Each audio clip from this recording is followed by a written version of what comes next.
Is news just what's trending? Or what MPs are spending? Or what the bankers' rules might be bending? Or what voices in the night are crying out for with no way of fending for themselves? Is truth just what I create or seek to orchestrate, like a mad conductor on a runaway train of the latest perplexing meme or some delinquent dream of a new way of thinking? Is my imagination brinking, seeking to break the 140-character horizon? If so, where or why do I find myself sinking? Drowning in silence, yet searching for a signal, drenched in 3G and Wi-Fi waves, yet not being able to find a single way to the thing that which I most crave. Constantly linking deeper, but not finding any depth. Maybe we should watch our steps.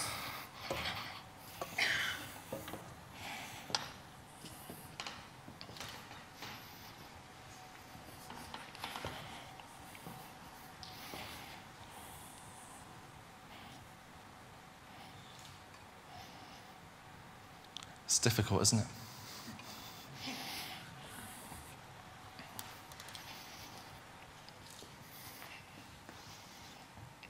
It's difficult. And it's been difficult for quite a while. This morning I want to talk to you about some of the kind of reservations perhaps that I've had in coming towards this morning. The past couple of days has been somewhat transformative for many and difficult for others. We've spoken about a lot of amazing projects and joyous occasions that are coming, and also quite a lot of reticence and difficulty and things that we've found hard. And that's kind of the story that I want to come back to this morning, is that over the past couple of years, as I've been thinking about how social media is changing the way in which we do things, the way in which we approach life, and the way in which we communicate with one another, what might happen in the next few years and how we might change the way in which we work as a society, as we educate our children, as we seek for them to become employed in the workplace and become a part of this society and do something good or something different or something interesting. About 12 months ago, I started talking about this concept of the recommendation economy, as Scott mentioned before. And it came out of a time of realizing that I was basically renting an awful lot of my life. Now, when I first said that, Glenn Lasanto told me that, well, you're also renting out your wife. And I said, no, I'm quite set on her being more of a positive force in my life. But that was around about a time when I'd stopped buying CDs. And it was a really weird thing for me, because I studied radio production and I looked into music a lot and I DJed and all sorts of things. But I signed up to Spotify Premium and suddenly I never bought another CD. I signed up to Love Film and never bought another DVD. I sold my car and signed up to Streetcar and then never had to have another car. And so many more things began to fall away from what I believed to need to be physical possessions, things that I had to own and feel that I had some kind of control of, and began to realise actually I didn't. I could just rent them and just have them as a part of my life. And from that, I realised that the more I rented, the more social actions were being created as I rented these things. Love Film rentals were suddenly being tweeted out.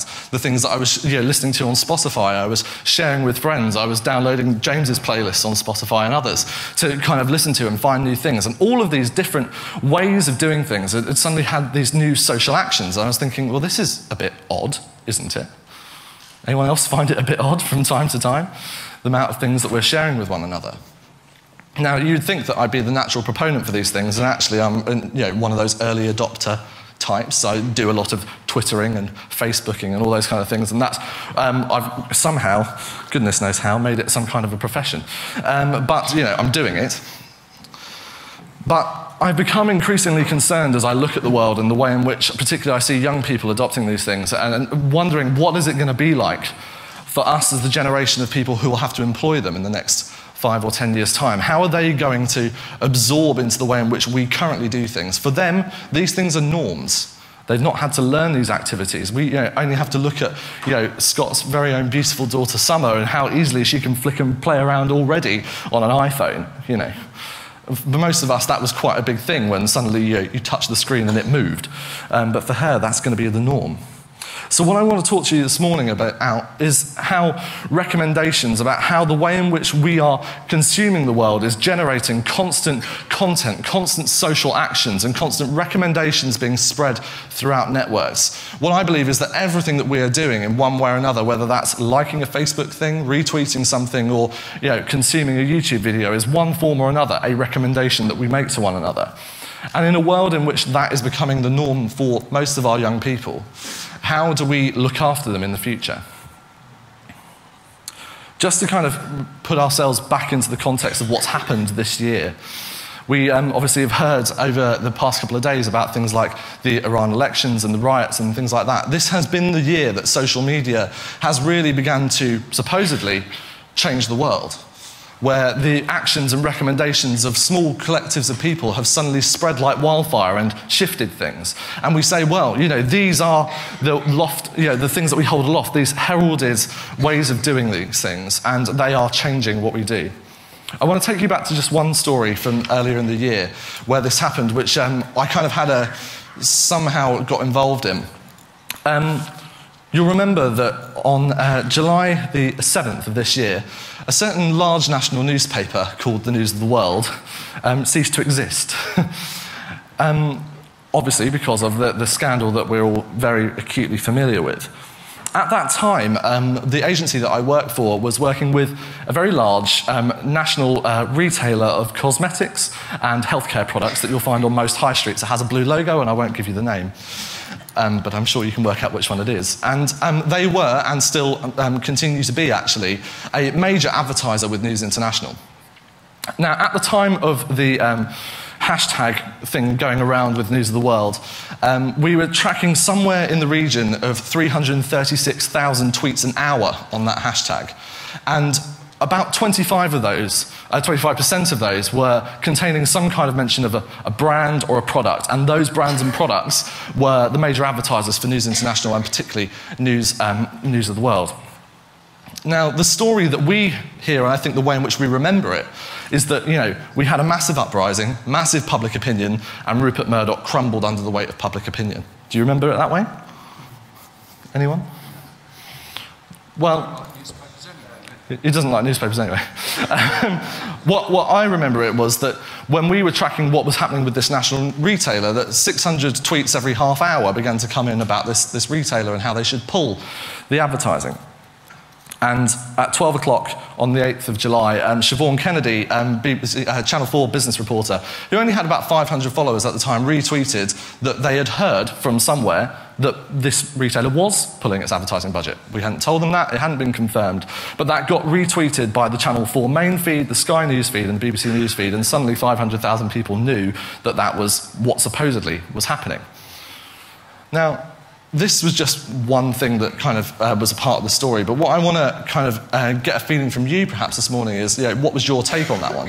How many of you retweeted or tweeted at the time about the News of the World, and you might have hashtagged it at the time? So during the scandal, you put something up there. Sorry, hands up nice and high. I know it's early, but a bit of stretching is always wise at this point. Okay, and how many of you wrote to the editor?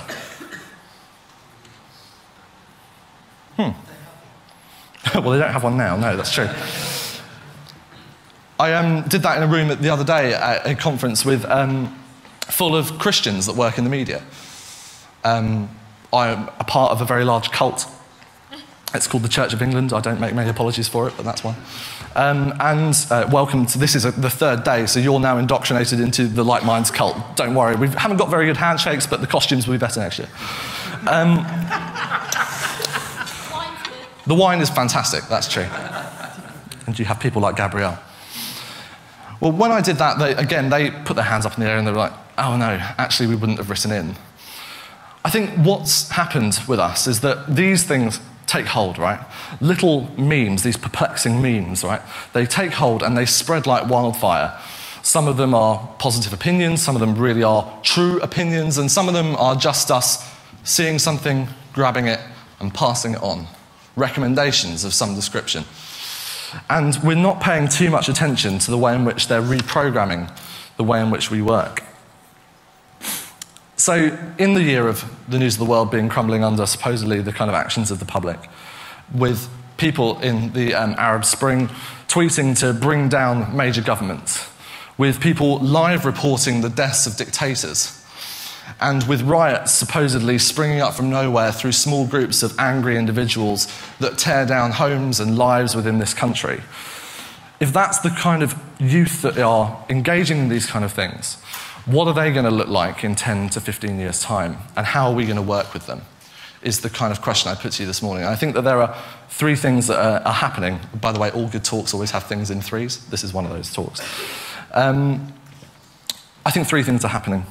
The first is that our perceptions of truth are changing dramatically. For most people, the start of an internet journey, and this is probably very common for you, but even more so for the consumer who maybe doesn't really know where they're going when they turn on the internet, is a search engine. And most things when they're searching out facts about something, is the result is a Wikipedia entry of some description. Those Wikipedia entries, in general, when they're created, are edited about 7 to 9 times in the first month of their creation, and they're continually being edited all the time.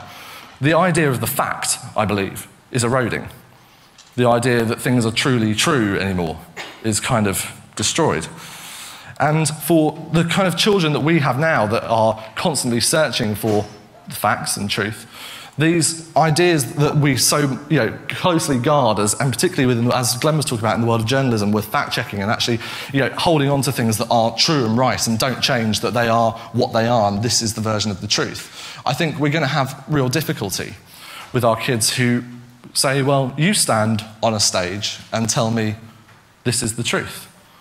But unfortunately, in my pocket here, I have every opinion, every fact, every contradicting fact, every picture of every fact, supposedly, every picture that I can doctor of every fact, supposedly, and every opinion about every fact in the world here. And that we haven't had before. So I think the way in which children are going to introduce themselves to the world and the way in which they're going to consume it is going to fundamentally change. We've kind of spoken this week about the Gutenberg printing press. And we kind of think, this is great because the Gutenberg printing press was the first thing of mass distribution of information. And it's true, it was. But particularly from my perspective and where I come from, I look at the kind of Christian history of that at the time. The Gutenberg printing press, as much as it was an amazing thing that started the mass distribution of information, was primarily there to distribute the Bible at the time. And for the first time, the lay person in the street had a copy of what became the King James Bible in their hands and could hold up a comparing text, can look at the two and go, well, that says that God created the world in 7 days. And this one says he didn't. That fundamentally changed things. And I don't think that we have seen such a fundamental shift since then as we do now. That we now have every opinion available for comparison. And therefore, for our children, how are they going to make a decision about what is right and what is wrong? The other thing that is happening, particularly within our youth, is that their attention spans are shrinking dramatically. Now, for a long time, we've held the belief, and if you look back over the decades, actually the Roman Catholic Church did some research on this a couple of years ago, back in the 70s, and they still found back in the 70s that the average attention span of the kind of adult mind was roughly between 22 and 25 minutes. And that has stayed roughly the same up until about the past 10 years. Research that's been recently done by MIT and reported by the BBC a couple of months ago, was with some children who were between the ages of 14 and 17, and they found the average attention span of a UK 17-year-old is now 10 minutes. Halved in a generation.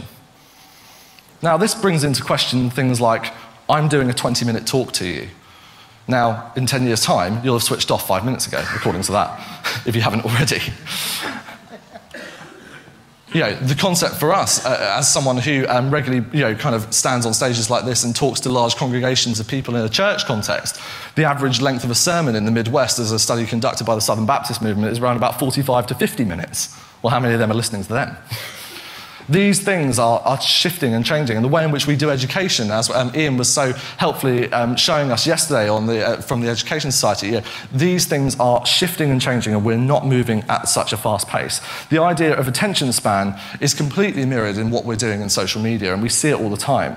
According to Google's latest statistics, the average session on Facebook is roughly 22 minutes. Interesting. But of course, the content that we're actually consuming in those 22 minutes is far more bite-sized and chunked than that, in 140 character bytes. And so our ability to hold the attention of things is also shifting. So not only our attention spans are shrinking, but the things in which we consume in those attention spans are far smaller as it is. And the idea that we are somehow becoming clever and multitasking, and we're going to hear this morning about kind of dual screen experiences and the way in which TV is evolving, the idea that we're actually doing two things at a time, the fact that I can see that about 12 of you have tweeted something in the past 15 minutes. We think we're multitasking, we're thinking we're doing two things at once, but of course we actually look into the science of it and find that we're not really, we're just doing things quicker in shorter times and flicking between them far faster than we ever could do. So the idea that we're actually being able to consume the world around us maybe isn't as transparent as we might think. I think what's happened in the way in which we do look at the world is that we've gone from what might be compared to scuba diving and going deep diving into information, and we're now much more similar to the way we consume the world is like skimming a stone across a pond, like link, to byte, to page, and so on. And if that's the way in which we consume the world, then actually the idea of insight, and analysis and depth of thought and contemplation, and as Molly was saying the other day, reflection, those things are going to be more and more difficult for our children to be able to do. The third and final thing that I want to talk to you this morning about, which I think is also an interesting trend that's happening within our youth, is this idea of relationships and how we build and maintain those relationships. Facebook did some research into their own user base recently, and if you want to go and find it, it's on the Facebook stats page, you can find it there. And they say that the average amount of friends that a Facebook user has is roughly 140 to 150. Now, some of you will probably be familiar with the work of Dunbar and the Dunbar's number. This social anthropologist in the 70s spent a lot of time looking into not only small people groups and migrant groups, things like the Maasai tribes in Africa, and things like the way in which herds of wildebeest move across the Serengeti. And he found that, on average, the average size of any large community before it breaks down and splits is roughly 140 to 160. And within those groups, they have far smaller networks where family units exist with roughly 6 to 7 members. Now, if you look at the way in which we're consuming social media, it also operates on that basis, that 150, but Facebook will tell you that the average amount of people that we really engage with is much more like 6 or 7. They say that roughly about 5% of all the things that you'll see in the news feed is actually coming from only about 5% of people that you're actually connected to, if you're connected on that kind of basis. And so the idea that we have lots more friends maybe isn't as true as we'd like it to be. How many of you have got over 100 friends on Facebook? How many over, keep your hands up, over 200? 300? 400? 500? 600? 700? 800? 900? Some of you, most of you, were still above the 300 mark, right? We put the label, or Facebook gives us the label of friends. Are they acquaintances? Maybe. Are they random connections? Yes. Are you stalking? Almost definitely. I think the way in which we're consuming relationships is changing, but if you now look at the average user of Facebook, who's roughly 16 to 17, on average they have over 500. On average.